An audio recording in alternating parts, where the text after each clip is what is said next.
Hello everyone, कैसे हैं आप सब। आशा करती हूँ आप सभी अच्छे होंगे, खुश होंगे, खुशहाल होंगे। मैं कविता आप सभी का मेरे यूट्यूब चैनल हिंदी साहित्य और ज्ञान में स्वागत करती हूँ। ये वीडियो हिंदी व्याकरण के भूतकाल से संबंधित वीडियो है। पिछले वीडियो में हमने भूतकाल की परिभाषा, भूतकाल के भेद जिनमें से सामान्य भूतकाल, आसन भूतकाल, पूर्व भूतकाल के बारे में डिटेल में जानकारी पिछले वीडियो में प्राप्त की गई है। तो इस वीडियो में हम अपूर्व भूतकाल, संदिग्ध भूतकाल, हेतु मत भूतकाल के बारे में जानकारी प्राप्त करेंगे। तो आइए भूतकाल के चौथे भेद अपूर्व भूतकाल के बारे में जानकारी प्राप्त करते हैं। चौथा है तात्कालिक या अपूर्व भूतकाल। इसमें क्रिया भूतकाल में हो रही थी किंतु क्रिया की समाप्ति का पता नहीं चलता है। अपूर्व का मतलब होता है कि वह कार्य अभी अधूरा है। भूतकाल में होना था लेकिन वह समाप्त नहीं हुआ है, उसे अपूर्व भूतकाल कहते हैं। इसमें क्रिया के अंत में पहचानने का सबसे आसान तरीका होता है रहा था, रही थी, रहे थे इत्यादि शब्द आते हैं।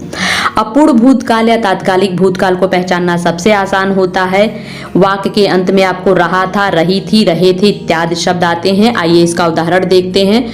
मोहन भजन गा रहा था, सीता पुस्तक पढ़ रही थी, श्याम स्कूल जा रहा था, बच्चे खेल रहे थे, रेखा मंदिर जा रही थी, बच्चे स्कूल में शोर मचा रहे थे। अपूर्व या तात्कालिक भूतकाल को पहचानना सबसे आसान है। वाक्य के अंत में रहा था, रही थी, रहे थे इत्यादि शब्द आते हैं। चलिए आगे देखते हैं। पांचवा है संदिग्ध भूतकाल।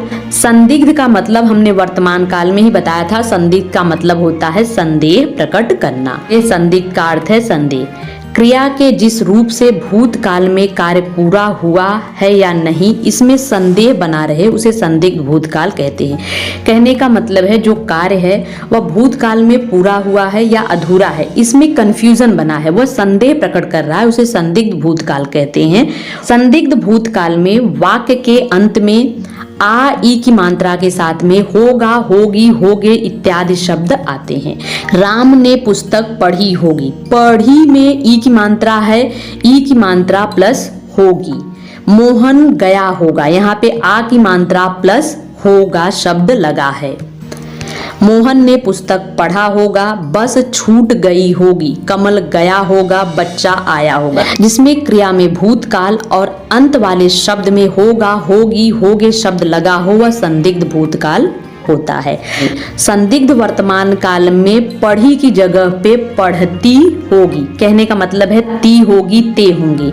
मोहन गया होगा, मोहन गया होगा की जगह पे वर्तमान काल में होता है कि मोहन जाता होगा। दोनों टेंस के उदाहरण में डिफरेंट है। संदिग्ध वर्तमान काल में मोहन जाता होगा और संदिग्ध भूतकाल में मोहन गया होगा। राम ने पुस्तक पढ़ी होगी, संदिग्ध वर्तमान काल में राम पुस्तक पढ़ता होगा और यहाँ पे है राम ने पुस्तक पढ़ी होगी।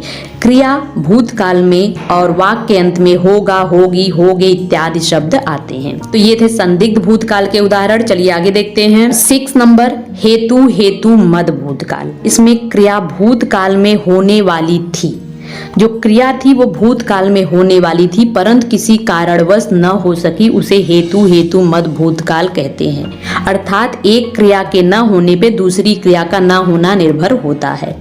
सिंपल सा है कि हेतु मद भूतकाल में अगर एक क्रिया अधूरी रह गई तो दूसरी क्रिया भी अधूरी आपकी रह जाएगी।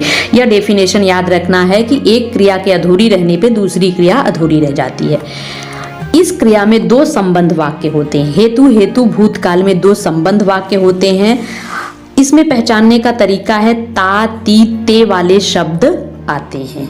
यदि वर्षा होती तो फसल अच्छी होती, यहाँ कहने का मतलब है ता, ती, ते तो है लेकिन यदि वर्षा होती तो फसल अच्छी होती। अगर वर्षा नहीं हुई इसलिए फसल अच्छी नहीं हुई। एक क्रिया नहीं हुई तो दूसरी भी क्रिया नहीं हुई। एक क्रिया पर दूसरी क्रिया निर्भर है। यदि तुमने परिश्रम किया होता तो पास हो जाते, कहने का मतलब तुमने परिश्रम नहीं किया यानी तुम पास नहीं हुए।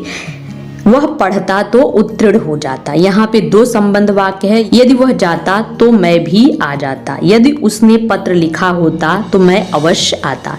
यहाँ पर वाक्य के अंत में ता, ती, ते इत्यादि शब्द हैं, लेकिन है शब्द नहीं है। हेतु हेतु मद भूतकाल वाला उदाहरण है। यदि वर्षा होती तो फसल अच्छी होती, यदि तुमने परिश्रम किया होता तो पास हो जाते।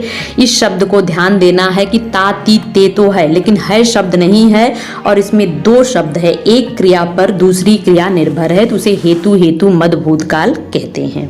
तो आज की वीडियो में भूतकाल और भूतकाल के सभी प्रकारों को उदाहरण के साथ में अच्छी तरह से एक्सप्लेन किया गया है। आशा करती हूँ कि आपको यह वीडियो पसंद आएगा।